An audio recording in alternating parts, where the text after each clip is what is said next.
Hi, good day, guys. Welcome back to Pepper's Echo. Yes, we are starting with number two, and hopefully there'll be many more.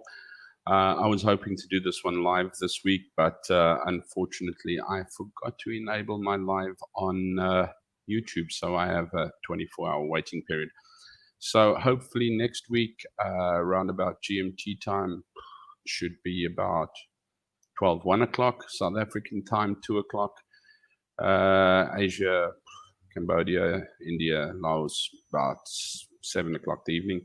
Hopefully I can go live. Hopefully I've got a couple of you that maybe, or one or two that would like to come on or have suggested some really, really great ideas, which would be super. As I said, I am no rocket scientist. I am only just trying to take a look and fathom some sense out of sometimes interesting, wonderful, strange, questionable situations. Currently, I really, really enjoy a gentleman by the name of Ronaldo Gous. Take a look at his channel. He's pretty much up to date with especially politics in South Africa. I'll link him in the bottom.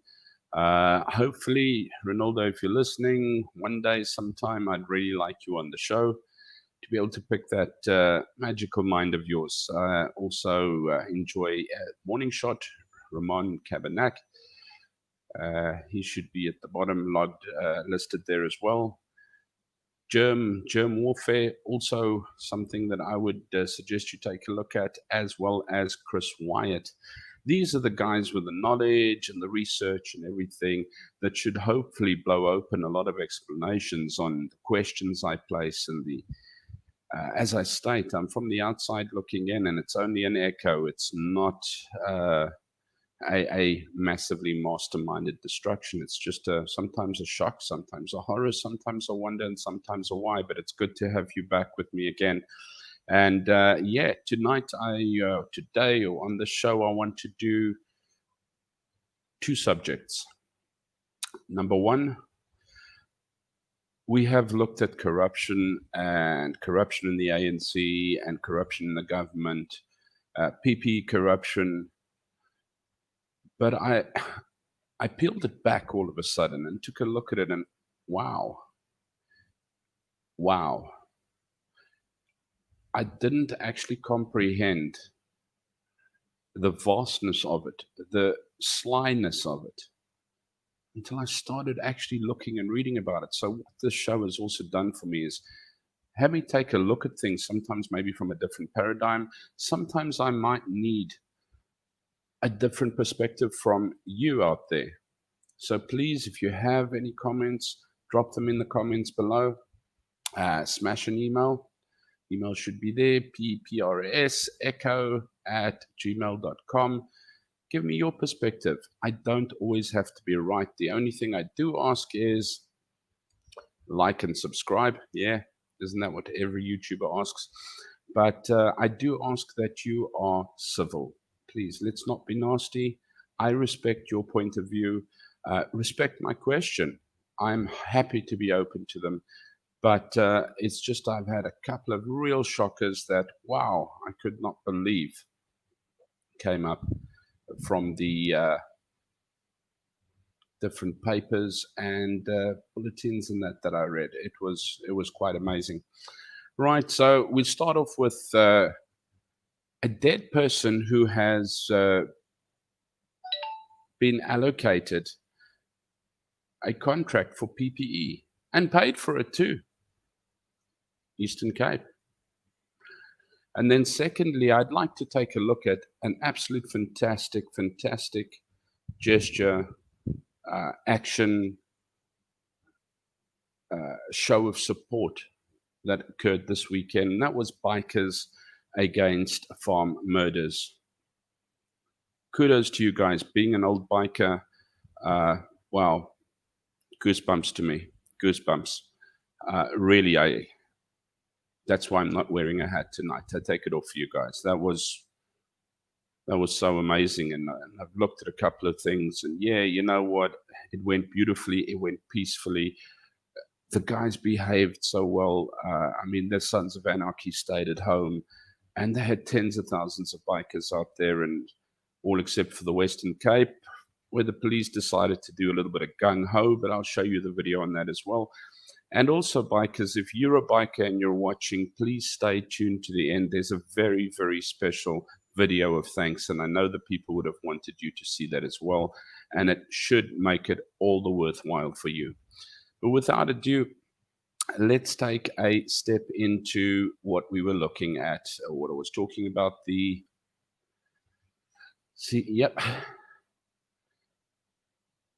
corruption. So over the weekend, Cyril Ramaphosa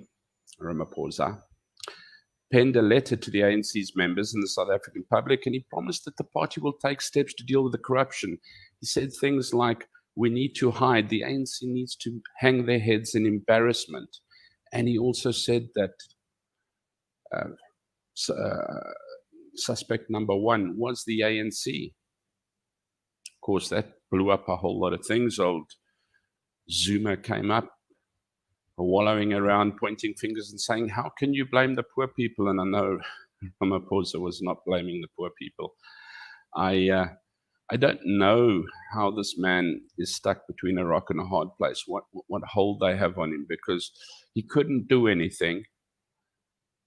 And when he did something, they want to hang him.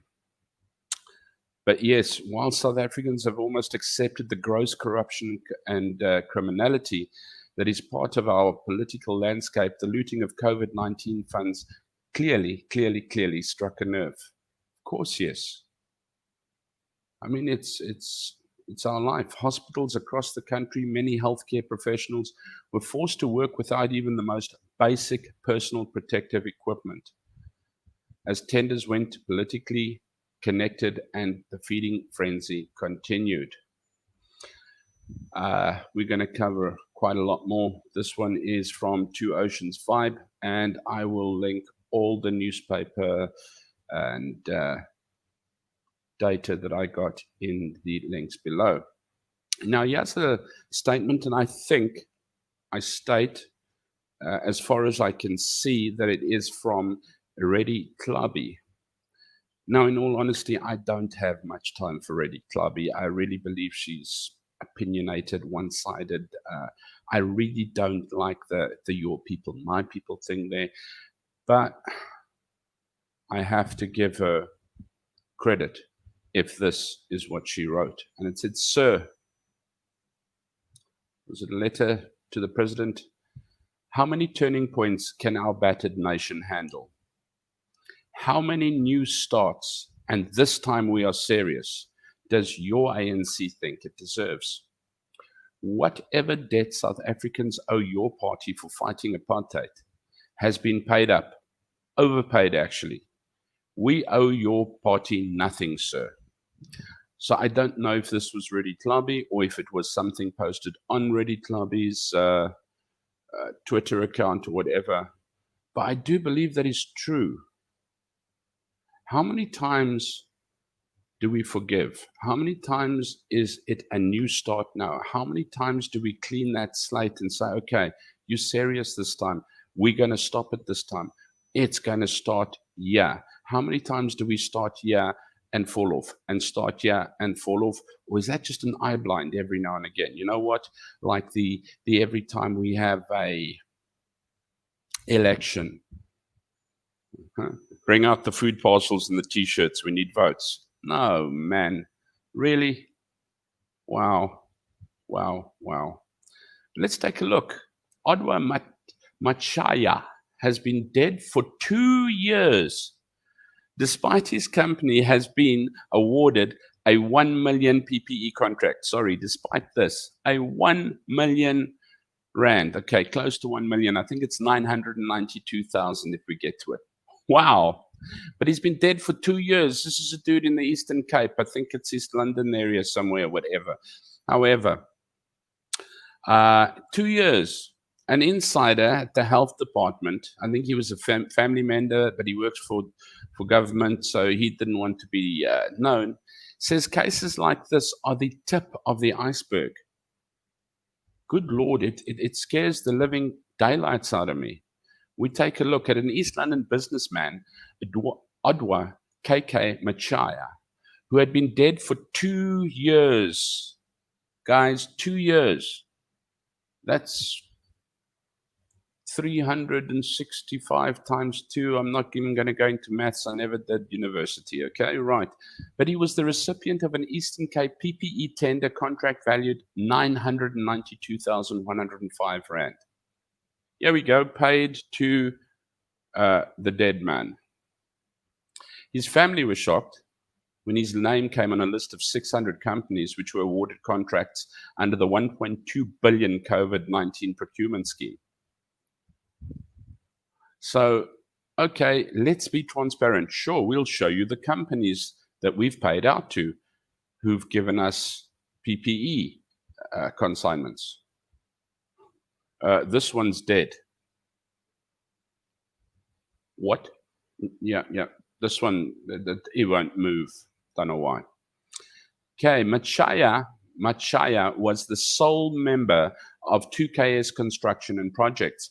Adding to the confusion of the Eastern Cape, businessmen have said that their companies have been awarded tenders, but they have not received contracts from the health department.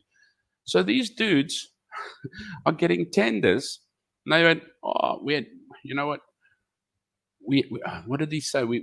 They've been awarded tenders. They've not received contracts, but their names are there. Well, we paid out to Billy Bob's Construction and, you know what, Mavericks Masks and Seaswear Supplies. And these guys are going, what? We got tenders, and on the 600, no, we happily paid out to you. Really, guys? Really? Please. Machaya's relative, who works for the government, this is what I'm saying, and wanted to remain anonymous, confirmed that Machaya was dead and his company had appeared on the tender list according to the Sowetan Live. So this went to the Sowetan Live. So you know what? We're not swinging right or left here. We're going, this affected the people of the country. This didn't affect the color. This affected people of the country. Right, an insider at the health department said it is a fraction of some of the suspicious activities surrounding the tenders, with many ghost companies winning tenders. Hello, Casper, there's one for you. Oh, come on, people, really? How do we work that? If you dig more, you will find that there are ghost companies that got paid millions of rands. There are companies that were given appointment letters, but no work was given to them, yet their names appear on the provisional list of companies that were awarded work for the official. Really?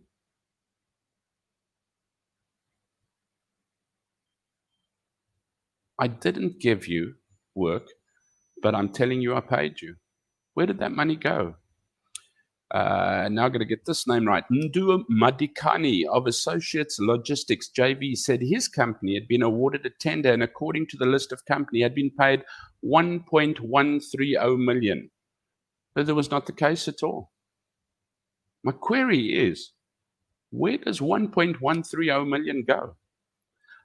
He states, I only got an appointment letter to supply and deliver care respirator masks to the health department. I never received an award letter. The next thing, my name appears as one of the companies that got the work, says Madikani. Really? Where are these monies going? I mean, that's not small change. That's not 50,000 Rand fraud. It's not 100,000 Rand fraud, which isn't small money, but we're talking millions. Times Live. The presence of these companies on the list raises further questions about the government's procurement of PPE and other COVID-related services by the provincial government. The Special Investigations Unit told Parliament's Standing Committee on Public Account this week that it was investigating 352 recently awarded contracts in the Eastern Cape. The Eastern Cape, guys, 352. Not in South Africa, the Eastern Cape. Blows my mind. The Dispatch has discovered that on a provincial list, 17 different countries were awarded work over 1.56 million. Another 8 companies each received 1.57 million. The official said there was no way that so many companies would receive awards for the same monetary amount, 1.56, 1.57. You're looking at about a 1.6 million, same. Or did we divide it up fairly between us? Just a thought. Some companies got paid round figures like 1.6 million or 16 million. 16 million. Guys, how did the calculation come about? This needs law enforcement agencies. Going further down, Mawetu Tobela said his company, whose name he asked the Dispatch not to mention for business reasons, received more than 11 million rand worth of work according to the list, yet he has not seen a cent. He's the poorest millionaire in the Eastern Cape at the moment. The SIU told the Portfolio Committee the contracts in the health department were valued at 622.4 million. That's the awarded contracts, including ghost companies, companies that exist that were told or written down that says you've received money that didn't receive money. But the list gives a figure of 628.9. So between the value of the awards and the value of the list, there is a deficit of what, 6.2 million? No, actually it's 6.5 million.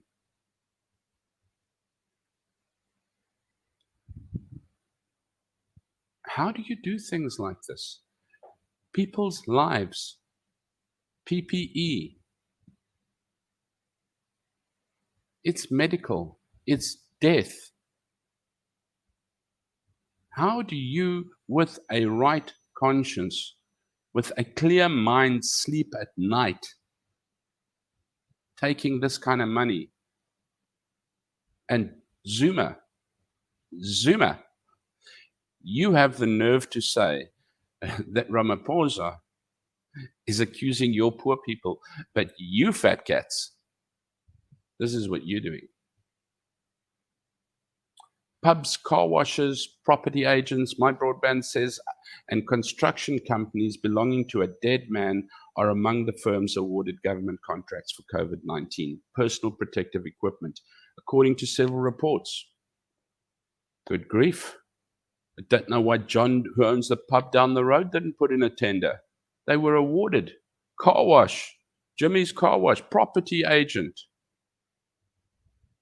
Don't want to say their names, just now I'm giving free advertising and I'm probably going to be swatted with a lot of copyrights and goodness knows what if I'm doing, yeah. But still, the reports follow the Special Investigations Unit revealing to Parliament earlier this week that it was investigating award of 5 billion in COVID-19 related government contracts for equipment and services intended to fight viruses. 5 billion. How much of that 5 billion, if we look at our country's actual health, and not only the health, but the payouts that were supposed to be made to these poor people? I mean, they were, what were they looking at? 350 support? UIF has been put on hold. The 350 support, whoever saw hardly any of that? Plus the personal protective equipment, hospital equipment, building of hospitals, hospital beds. We've had people lying all over the place. We've had a British television show the absolute disgust of a hospital in South Africa. Yet 5 billion is played with, equal to murder. The World Health Organization, who nobody really cares very much about, shouldn't. I don't know. I really don't have very much time for them. I think they're a controlling world factor and don't really have too much interest. But they have also responded to reports of PPE-related corruption in South Africa. Even these bananas reported. In his scathing indictment, the Director General, Tedros Adhanom, and I'm going to try this one, Ghebreyesus, said that the depriving healthcare workers of PPE equipment was tantamount to murder. So guys, ANC is calling you murderers. Corruption related to PPE for me is actually murder. Because if health workers work without PPE, we're risking their lives. And that also risks the lives of the people they serve, Tedros said. So it's criminal and it's murder and it has to stop. My next question is, who has to stop it? ANC. During the early stage of lockdown, the members of the public claimed that government officials were hoarding food donations intended for deprived families and selling them. Fine. I cannot prove that. I know there was mass hysteria about it. I know there was allegations about it. At the moment, I have nothing that I have read that can prove it. I can see there that it is a claim. So be careful about running away with social media. I know you're seeing people with lines of parcels and, oh, these are people taking away parcels from, okay, be careful. Fair is fair, even when it is the odds against the evens. But there was no proof. It was very much a social media hysteria. Be careful. I see again, it says the public claimed, okay? Be careful, there is no proof. It doesn't say so many were found. Okay, but it says, yeah, they were selling them. But anyway, majority of the complaints relating to the government's 350 Rand COVID-19 financial relief scheme had more than 450 people approaching the office to complain about what they deemed to be unreasonable grounds for declining their applications. They applied for 350 Rand, which they couldn't get because they couldn't get a salary. Food, 350 Rand. Most cases, they alleged that they were not provided with reasons as to why the applications are unsuccessful, or the applications were declined on the basis that the applicants were found to be recipients of some form of income, or that they qualified for UIF, which they disputed. Now, really, to actually draw UIF out of our country, I am afraid of needles. I will not give blood unless necessary. It's like pulling blood out of me. You won't get it. I also know the fact of the recipients where they say that you have another form of income. I know of a gentleman I know very well in South Africa who has applied for his pension. And he's unemployed. He has been unemployed for a few years now, and he struggles month to month to month to month. I think his wife is now on pension. She used to get a disability grant, which is now just changed to pension. You don't get a disability grant and a pension. You just get your disability grant, becomes a pension. Month to month to month to month, he struggles. He's a truck driver. So sometimes when he can, he'll get a little work here. He'll drive a truck there and they'll pay him 350, 400 Rand. Maybe in a week or two's time, he might get 150 Rand for a job for the day. They told him, because you have income money coming into your account, you can't get a pension. For crying out loud, you dumb.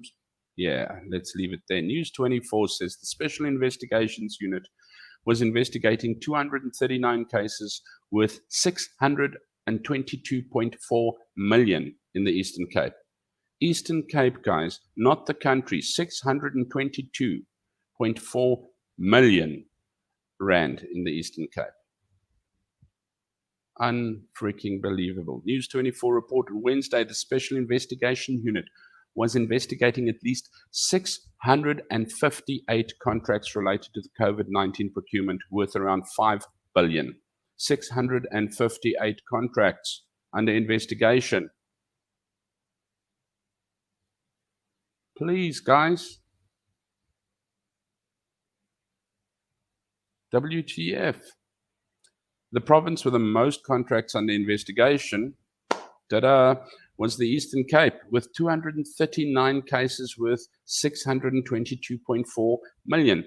Doesn't it tell you that it's time that the Eastern Cape's governing change? It's sort of gone down the toilet since it's changed. So it needs to change back again. While not related to COVID-19, the Nelson Mandela Bay acting municipal manager, Mvuleni Mapu, was arrested on Friday and appeared in Port Elizabeth Magistrates Court on fraud and corruption charges relating to a multi-million rand housing tender. So if PPE fraud isn't bad enough, we will now go to a housing tender. Bulewa Eunice Ntanga Makwai allegedly bribed Maputo to win the 12.8 million contract, also appeared in court. However, in the South African way, both accused were granted bail of 20,000 and matter was postponed to 3 November. 20,000 for them is like $200 for you and I. A lot of money, but yeah. It's it is what it is. It is what it is. What should we say? It's just the sneakiness, the slyness, and above all, probably the arrogance of these people, of this government, of this party.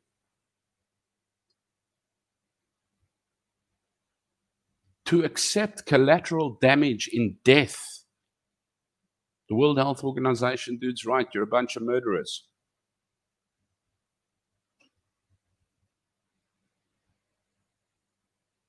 Guys, how do you sleep at night? How do you sleep at night? Peter Starr said, where do you go to, my lovely, when you're alone in your bed? I want to know what goes on inside that head, because it's surely you have no conscience whatsoever.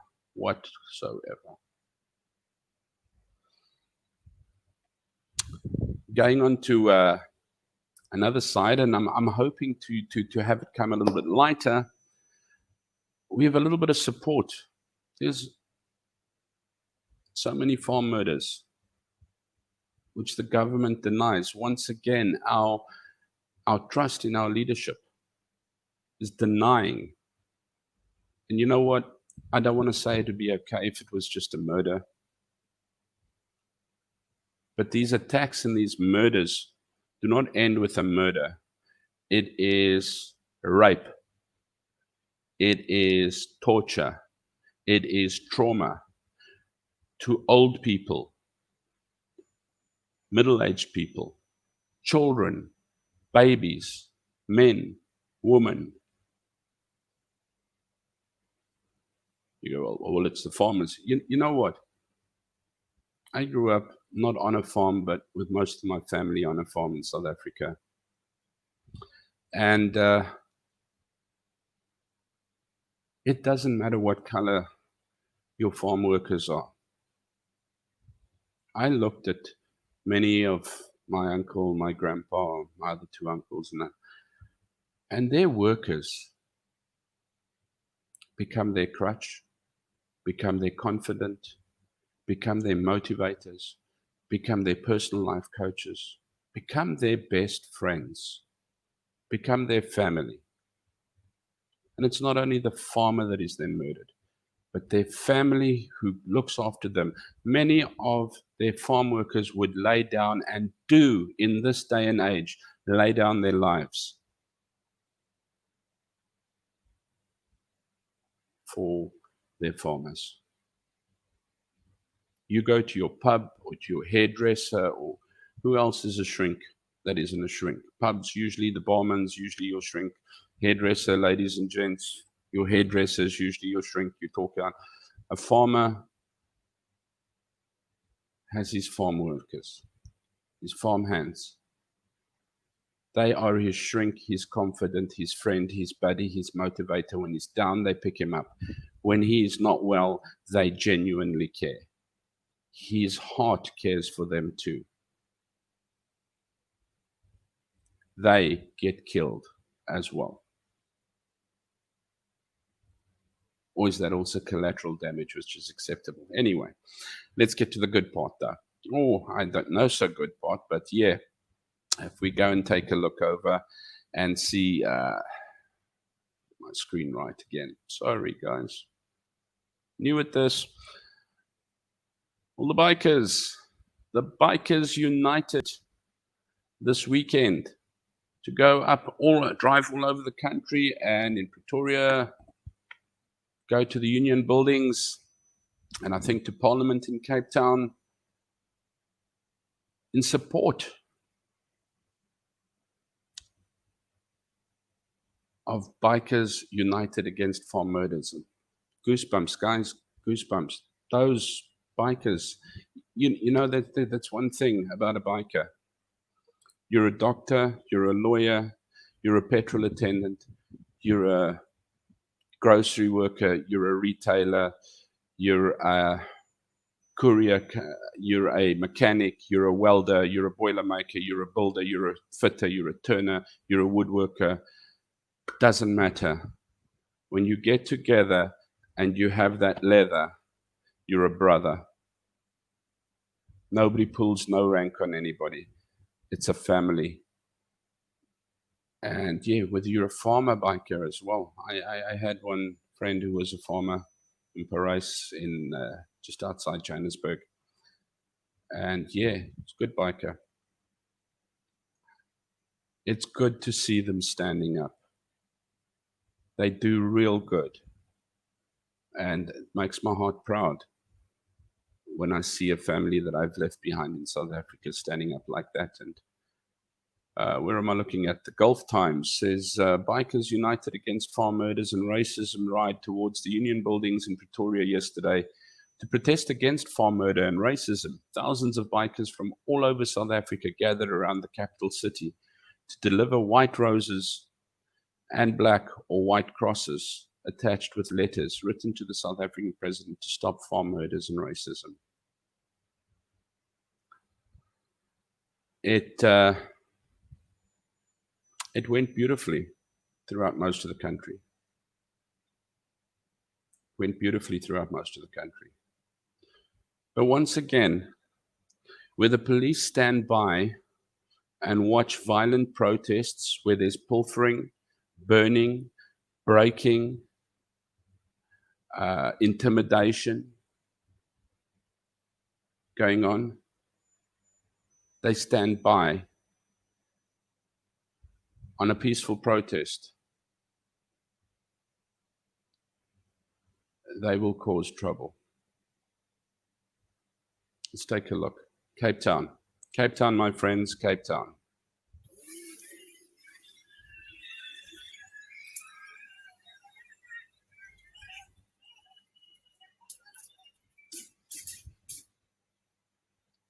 So, stun grenades by the police. Why'd you pull a man off his bike?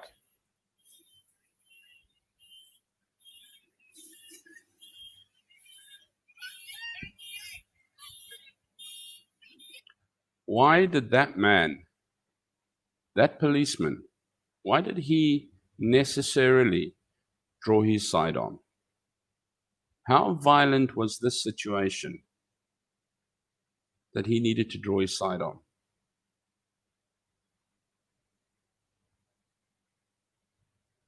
Not cool, guys. Not cool. Stun grenades, drawing your firearm, pulling a peaceful man off his motorcycle.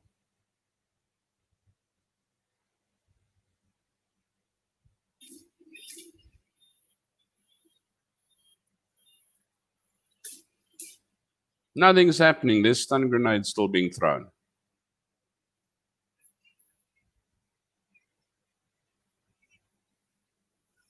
Nothing's broken. Nothing's burning.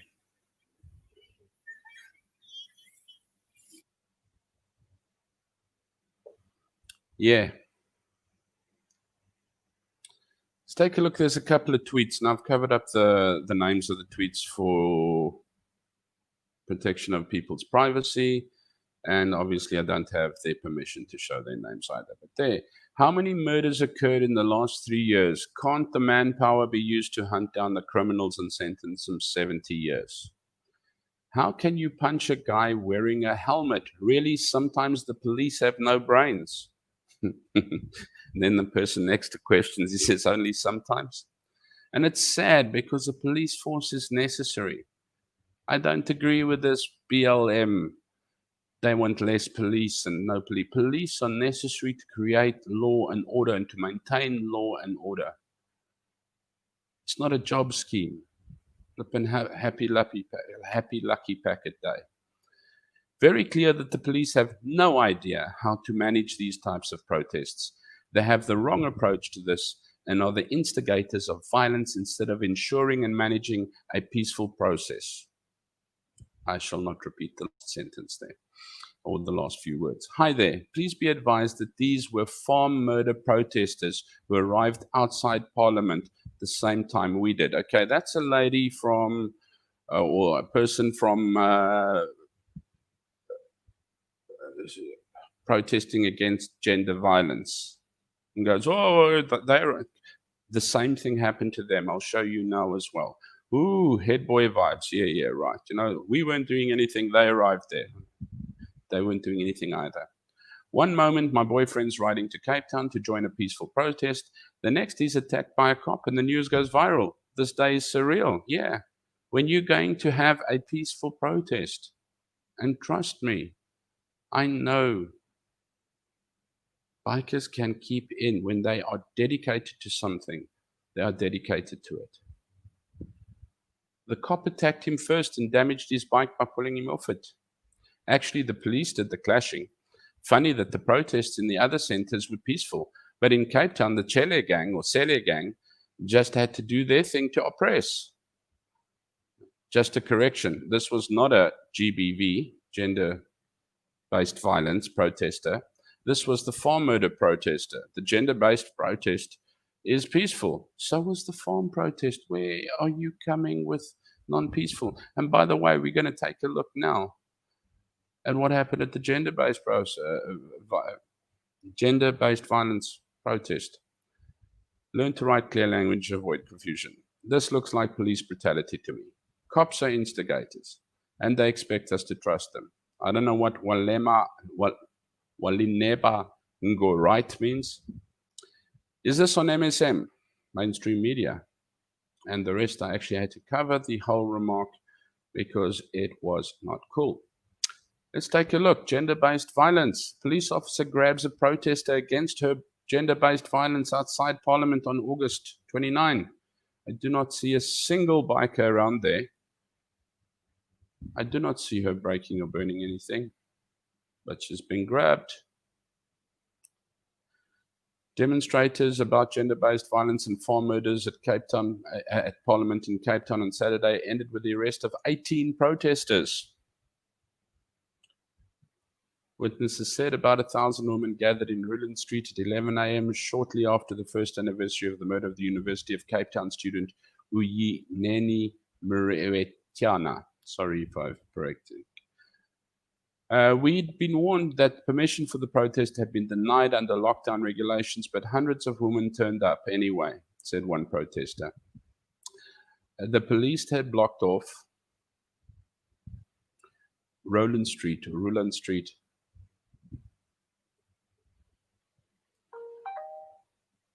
but there was a very gentle atmosphere. Then hundreds of motorbikes arrived and managed to protest farm murders. But what happened? Gender-based violence demonstrators are engulfed in smoke from a police grenade near Parliament in Cape Town. Let's take a look a little bit more. The atmosphere started to feel a bit threatening, then suddenly police threw a grenade that filled the streets with green smoke. This is what a peaceful protest looks like. Remember the hospitality industry protest? Here we go to another peaceful one. And the president in his speech still said, oh, and gender, I still said in my last thing, or my last video, I still said, yeah, that's great, but you're eye blinding us. Must be eye blinding because look what he does. He allows. This is ridiculous. Gender-based violence demonstrators kneeling in front of Parliament. Some more protests, gender-based violence protesters. Here's one says, stop ANC, corruption, farm owners, stealing, child abuse, killing our people. lack of service, raping our women and children, load shedding, job losses, racism. More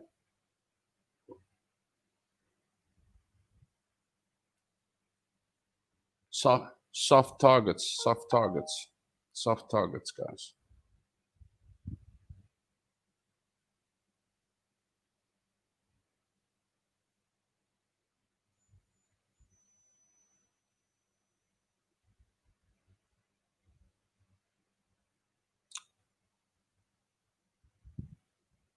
Okay.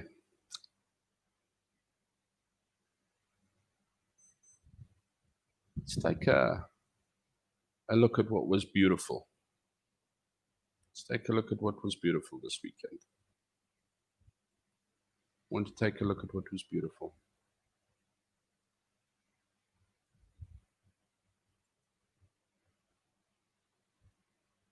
Stunning. Tens of thousands, packed to the brim, all with one heart. Die bloed roep uit. I'm really sorry. I just didn't expect my work to be bothering me this late at night.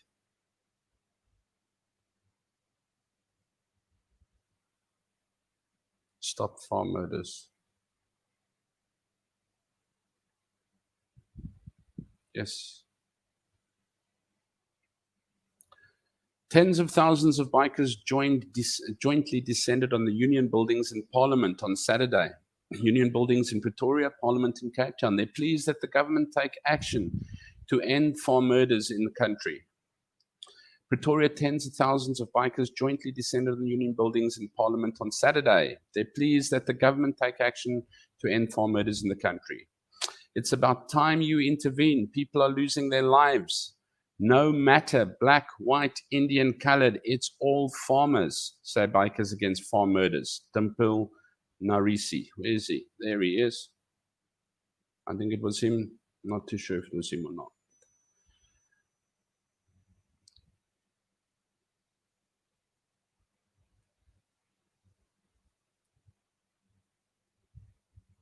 A little bit more from there. Hundreds of people, many on bikes, protested outside Parliament on Saturday morning against farm murders.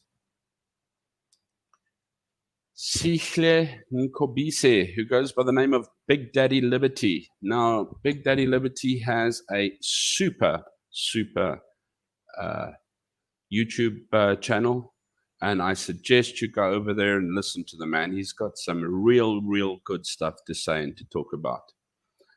But yeah, he called on all South Africans, regardless of race, to unite. In this country, it is the politicians who try and divide us, he said. And it's true. Just take a look. Take a look at the people riding. Take a look at the people together. It's not a color. It's a people. It's a nation. The guys sitting in the high chairs, they're the one dividing that nation. Nkobisi added that he was proud to see South Africans standing up for farming community. I love our flag, I love our family, and I call for freedom, he said. It is time for us to draw the line in the sand and say enough is enough. People are killing the people that feed us, said Vanessa Minnie. We need to support our farmers and save their lives. She claimed that government needed to acknowledge that there was a problem and have forums in place to deal with this issue. Farmers desperately need security, she said. Where are we looking at? MSN. Gotvollen making a stance. Blighnout said several requests to get permission for their pass-by from authorities had failed, but the protest would continue nonetheless. Don't tell a biker no. We will observe, especially if it has a strong, meaningful goal in the end. And that isn't a strong enough word for me to use. We will observe all COVID-19 rules. Everyone must have a mask because we will not be stopping to gather. Social distancing will be adhered to. Our food basket is being killed and we cannot sit back and watch it. We strongly believe in our cause and we'll be going ahead on Saturday. At this protest action, we will request the Minister of Safety and Security or the Minister of Police to furnish with a reasonable period of time concrete measurable measures to curb the scourge of farm killings. The KZN, KwaZulu-Natal Motorcycling Alliance said in a statement. This happened all over the country. It was beautiful, guys. Agriculture organizations TLU SA said there have been 26 murders on farms up to July 7. Between January and March this year, TLU SA said it recorded 71 farm attacks. January, February, March, 3 months, 71 farm attacks, 14 murders.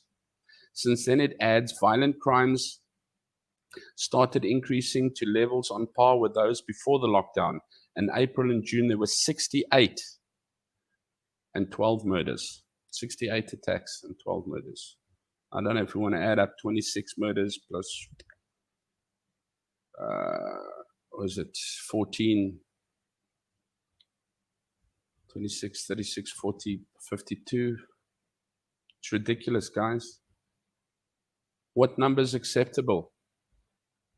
0. Nobody. I go back to, and sorry, Ronaldo Gous, I'm referring to a statement you said when someone said, well, maybe it's good that the world is being culled of people. And I thought, well, maybe it's not such a bad idea. But Ronaldo made a very, very good statement. He says, where do we start culling? He says, do we start with your family? Is collateral damage okay? Do we start with your family? Or is that not okay?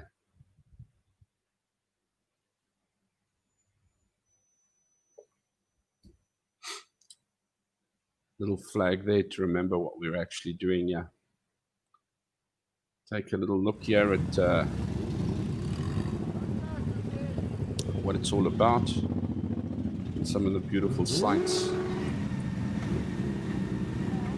on Saturday. Always have good control. These guys' hearts, their hearts,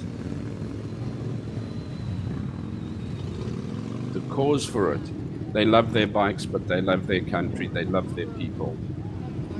And it is just done with a true heart. Amazing. I'm sorry for the clips I'm using if I'm going to get copyright struck on my second video.